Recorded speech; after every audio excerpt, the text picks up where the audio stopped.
संस्थापकाय च धर्मस्य सर्वधर्म स्वरूपिणे अवतार वरिष्ठाय रामकृष्णाय ते नमः।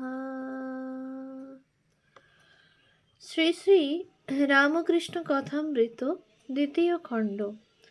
তব কথামৃতম তপ্ত জীবনম কবিভিড়িতম কলমশাপহম শ্রবণমঙ্গলম শ্রীমদাততম ভুবি গৃণন্তি ये ভুরিদা জানা। শ্রীমদ্ ভাগবত গোপী গীতা।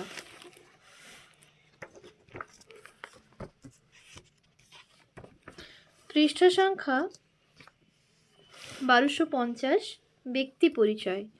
মনমোহন মিত্র, 1851 থেকে 1903। শ্রী রামকৃষ্ণের গৃহী ভক্ত, কন্যগড়ের মিত্র পরিবারের সন্তান। রামচন্দ্র দত্তের মাস্তুতো ভাই। রাখাল তাঁহার ভগ্নিপতি ছিলেন। 1879 খ্রিস্টাব্দের 13ই নভেম্বর শ্রী রামকৃষ্ণের সহিত দক্ষিণেশ্বরে প্রথম সাক্ষাৎ হয়। প্রথম জীবনে ব্রাহ্ম সমাজে তাহার যাতায়াত ছিল, কিন্তু দক্ষিণেশ্বরে ঠাকুরের সহিত সাক্ষাৎ এবং তাহার প্রতি ঠাকুরের কৃপা মনমোহন মিত্রের জীবনে এক নূতন অধ্যায়ের সূচনা করে। শ্রী রামকৃষ্ণকে সর্বান্তঃকরণে গুরু রূপে গ্রহণের ফলে মনমোহনের জীবনে আমূল পরিবর্তন আসে। তিনি ঠাকুরের একনিষ্ঠ ভক্ত হন। শ্রীরামকৃষ্ণ তাহার গৃহে শুভাগমন করিয়াছিলেন। বরাহনগর মঠে সন্ন্যাসীদের অসুস্থ অবস্থায় মনমোহন তাহাদের দেখাশোনা করিতেন। তত্ত্বমঞ্জরীতে ঠাকুরের সম্বন্ধে তিনি বহু প্রবন্ধ লেখেন। 1893 থেকে 1902 খ্রিস্টাব্দের মধ্যে বহু ভক্ত শ্রীরামকৃষ্ণ বিষয়ে আলোচনার জন্য তাহার গৃহে আসিতেন। মনোহর সাঁই গোস্বামী, প্রসিদ্ধ কীর্তনিয়া, দক্ষিণেশ্বরে ও অধরের বাড়িতে কয়েকবার ঠাকুরকে কীর্তন শুনাইয়াছিলেন। ঠাকুর তাহার কীর্তন খুব পছন্দ করিতেন। মনোহরও ঠাকুরের অনুরাগী ভক্ত ছিলেন। মহলানবিশ ডাক্তার, সাধারণ ব্রাহ্ম সমাজের সদস্য। সমাজ মন্দিরের নিকট তাহার চিকিৎসা গৃহ ছিল। একবার ঠাকুর ব্রাহ্মভক্ত পণ্ডিত শিবনাথ শাস্ত্রীর বাড়িতে গিয়া তাহার সহিত দেখা করিবার ইচ্ছা প্রকাশ করেন, কিন্তু শাস্ত্রী মহাশয় তখন বাড়িতে না থাকায় ডাক্তার মহলানবিশ ঠাকুরকে অভ্যর্থনা করিয়া সমাজ মন্দিরে লইয়া যান ও শ্রী শ্রী ঠাকুরের নিকট ঈশ্বর প্রসঙ্গ শ্রবণ করেন। মহিমাচরণ চক্রবর্তী, কাশীপুর নিবাসী মহিমাচরণ বেদান্ত চর্চা করিতেন। তিনি শ্রী রামকৃষ্ণকে অত্যন্ত শ্রদ্ধা করিতেন এবং প্রায়ই দক্ষিণেশ্বরে আসিতেন। ধর্মীয় চিন্তায় শাস্ত্রাদি অধ্যয়নে তিনি সময় কাটাইতেন।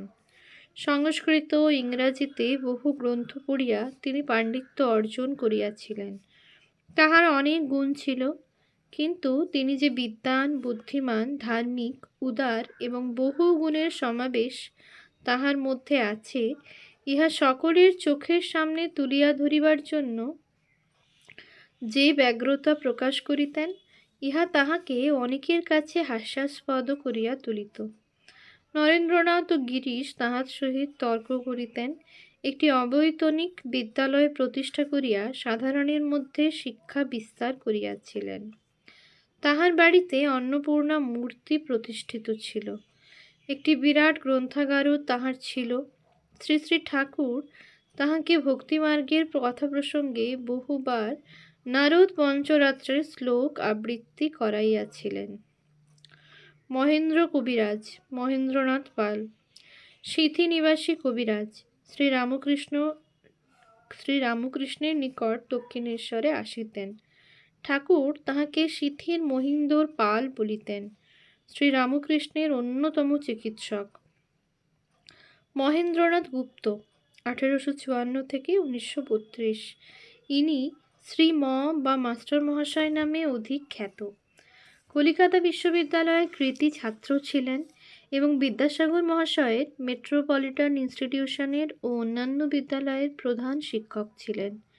শ্রীরামকৃষ্ণের সহিত মিলিত হইবার পূর্বে তিনি কেশবচন্দ্র সেনের অনুরাগী ছিলেন। তখনকার দিনের অন্যান্য সকল ইংরেজি শিক্ষিত যুবকের মতো তিনিও পাশ্চাত্য দর্শন ও বিজ্ঞানে অনুরক্ত ছিলেন। কেশবচন্দ্রের আকর্ষণে তিনি ব্রাহ্ম ধর্মের প্রতি আকৃষ্ট হইয়াছিলেন। ব্রাহ্ম সমাজের সভাতেই তিনি পরমহংসদেবের নাম শুনিয়াছিলেন। তাহার নিকট আত্মীয় নগেন্দ্রনাথ গুপ্তের অনুপ্রেরণায় তিনি তাহার অপর এক আত্মীয় সিদ্ধেশ্বর মজুমদারের সঙ্গে দক্ষিণেশ্বরে গিয়াছিলেন। 1882 খ্রিস্টাব্দে মহেন্দ্রনাথ প্রথম ঠাকুরকে দর্শন করেন। প্রথম দর্শনই তাহার হৃদয় মনকে এত দূর অভিভূত করে যে তিনি চিরজীবনের জন্য ঠাকুরের ভালোবাসায় মুগ্ধ হইয়া যান। তাহার বিদ্যাশিক্ষা ও জ্ঞানের গর্ব ঠাকুরের প্রভাবে ভগবানমুখী হইয়া যায়। তিনি বুঝিতে পারেন যে ঈশ্বরকে জানাই আসল জ্ঞান। ঠাকুর প্রথম দর্শনেই মহেন্দ্রনাথের আধ্যাত্মিক সম্ভাবনার কথা জানিয়াছিলেন। ঠাকুরের নিরন্তর উপদেশ, অবিরাম শিক্ষা তাহাকে ভাগবত জীবনযাপনের শিক্ষা দিতে লাগিল।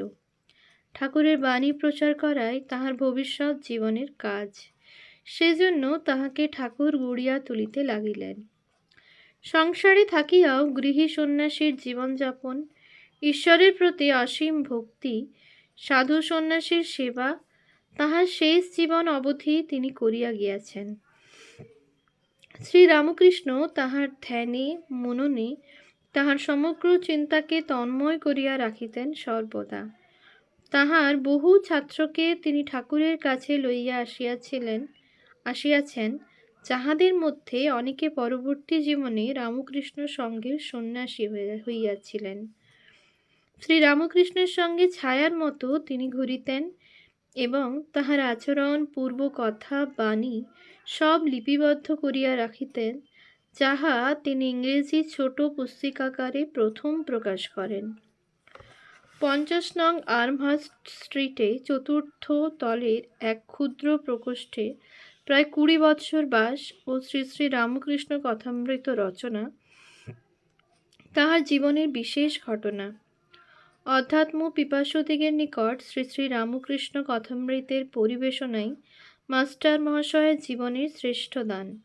তিনি কথামৃত ইংরেজিতে গসপেল অব শ্রী রামকৃষ্ণ নামে প্রকাশ করেন, যাহা পাঠ করিয়া বহু দেশি বিদেশি মানুষ প্রভাবিত হইয়াছেন এবং শ্রীরামকৃষ্ণের আদর্শ ও বাণী দেশ দেশান্তরের মানুষকে শান্তি লাভের পথে চলিবার প্রেরণা দান করিতেছে। মহেন্দ্র গোস্বামী বৈষ্ণব সম্প্রদায়ভুক্ত শ্রীরামকৃষ্ণের ভক্ত, রামচন্দ্র দত্ত ও সুরেন্দ্রের প্রতিবেশী। ধর্ম বিষয়ে গোঁড়ামি না থাকায় তিনি শ্রীরামকৃষ্ণের ভাব এবং উপদেশ লাভে আগ্রহী ছিলেন। রামচন্দ্র দত্তের গৃহে শুভাগমন করিলে ঠাকুরের সহিত ইনি দেখা করিতেন। দক্ষিণেশ্বরেও কিছুকাল ঠাকুরের নিকট ছিলেন ও উদার বৈষ্ণব ভাবাসম্পন্ন হইয়াছিলেন। মহেন্দ্র মুখোপাধ্যায় শ্রীরামকৃষ্ণের ভক্ত, বাগবাজার রাজবল্লভ পাড়ার বাসিন্দা। তাহার একটি ময়দার কল ছিল এবং আরও অন্যান্য ব্যবসা ছিল। 24 পরগনার কেদেটি গ্রামে এবং বাগবাজারে তাহার বাড়ি ছিল। 1884 খ্রিস্টাব্দের 21শে সেপ্টেম্বর স্টার থিয়েটারে যাইবার পূর্বে এবং পরে শ্রীরামকৃষ্ণ মাস্টার মহাশয়ের সহিত মহেন্দ্রের হাতিবাগান স্থিত ময়দা কলের বাড়িতে শুভাগমন করিয়াছিলেন। ঠাকুর সেখানে ভাবস্থ হইয়া শ্রীকৃষ্ণ নাম করিয়াছিলেন। মহেন্দ্র নানাবিধ মিষ্টান্ন দ্বারা তাহাকে আপ্যায়িত করিয়াছিলেন এবং ঠাকুর তাহার ভক্তি ও সেবায় খুব সন্তুষ্ট হইয়াছিলেন। পরবর্তীকালে মহেন্দ্র মঠের প্রয়োজনীয় ময়দা ও বস্ত্র প্রভৃতি প্রায়ই সরবরাহ করিতেন। মহেন্দ্রলাল সরকার, ডাক্তার, 1833 থেকে 1904। হাওড়া জেলার পাইকপাড়া গ্রামে জন্ম। বাল্যে পিতৃবিয়োগের পর মাতার সহিত কলিকাতায় মাতুলালয়ে থাকিয়া হেয়ার স্কুল হিন্দু কলেজে শিক্ষা বৃত্তি লাভ করিয়া মেডিকেল কলেজ হইতে LMS পরে MD পরীক্ষায় প্রথম স্থান অধিকার করেন।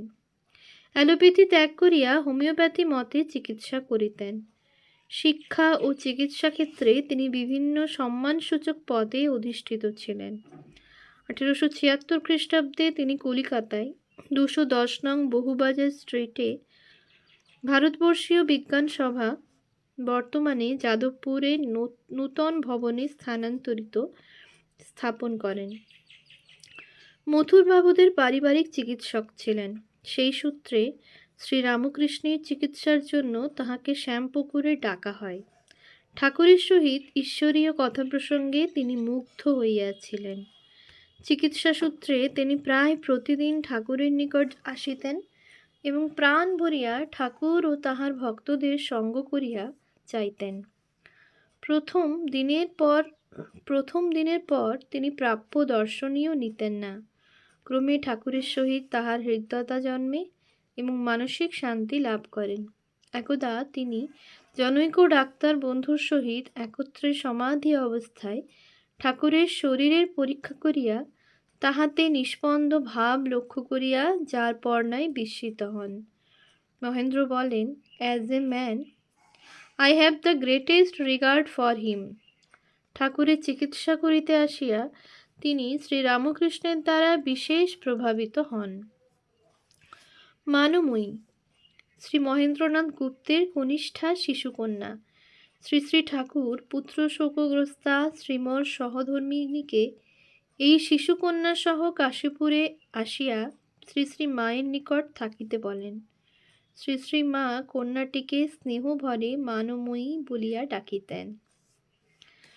মারোয়াড়ি ভক্ত কলিকাতার বড়বাজারে 12 নং মল্লিক স্ট্রিট নিবাসী জনৈক মারোয়াড়ি ভক্ত। দক্ষিণেশ্বরে ঠাকুর শ্রীরামকৃষ্ণের নিকটে তিনি প্রায়ই যাইতেন। 1884 খ্রিস্টাব্দের 20 অক্টোবর সোমবার অন্নকূট উপলক্ষে ঠাকুর তাহার মল্লিক বাজারের বাড়িতে আমন্ত্রিত হইয়া যান। মারোয়াড়ি ভক্তগণ ঠাকুরের প্রতি তাহাদের শ্রদ্ধা ভক্তি জ্ঞাপন করেন। ঠাকুর সেখানে তাহাদের সহিত সহজবোধ্য হিন্দিতে ভগবৎ প্রসঙ্গ করেন এবং শ্রী শ্রী ময়ূর মুকুটধারী বিগ্রহের পূজা দর্শন করিয়া তিনি ভাব সমাধিস্থ হন ও শ্রী বিগ্রহকে চামর ব্যজন করেন। তিনি এই ভাগ্যবান ভক্তের বাড়িতে প্রসাদ গ্রহণ করেন। মাস্টারের পরিবার নিকুঞ্জ দেবী শ্রী মহেন্দ্রনাথ গুপ্তের সহধর্মিণী, শ্রীরামকৃষ্ণ এবং শ্রী শ্রী মার স্নেহধন্যা মহিলা ভক্ত। নিকুঞ্জ দেবী পুত্রশোকে অত্যধিক কাতর হইয়া মানসিক ভারসাম্য হারাইয়া ফেলিলে মহেন্দ্রনাথ তাহাকে ঠাকুরের নিকট লইয়া আসেন এবং পরে কাশীপুরে শ্রী শ্রী মায়ের কাছে বাস করিয়া তাহার মানসিক পরিবর্তন ঘটে। তিনি শ্রী শ্রী মার সহিত বৃন্দাবনে গিয়াছিলেন। বস্তুত ঠাকুর ও শ্রী শ্রী মায়ের কৃপায় তাহার জীবন সার্থক হইয়াছিল। মিশ্র সাহেব প্রভুদয়াল মিশ্র উত্তর পশ্চিম ভারতের অধিবাসী। এক ভ্রাতার বিবাহের দিনে সেই ভ্রাতা এবং আর এক ভ্রাতার আকস্মিক মৃত্যু ঘটিলে তাহার মনে বৈরাগ্যের সঞ্চার হয়। ব্রাহ্মণ হইলেও তিনি খ্রিস্টের প্রতি আকৃষ্ট হইয়া খ্রিস্টান হন, কিন্তু তাহার সাহেবী পোশাকের অন্তরালে লুক্কায়িত থাকে গৈরিক বস্ত্র। তিনি কোয়েকার সম্প্রদায়ভুক্ত সাধু ছিলেন। তিনি ঠাকুর শ্রীরামকৃষ্ণের দিব্য দর্শন পূর্বেই পাইয়াছিলেন। 35 বৎসর বয়সে ঠাকুরের সন্ধান পাইয়া তিনি শ্যামপুকুরের ভাড়া বাড়িতে ঠাকুরের দর্শন লাভ করেন। ভাবস্থ ঠাকুরের মধ্যে তিনি যিশুর প্রকাশ প্রত্যক্ষ করিয়া ধন্য হন। ওম শান্তি শান্তি শান্তি। হরি ওম তৎসৎ। শ্রীরামকৃষ্ণার্পণমস্তু।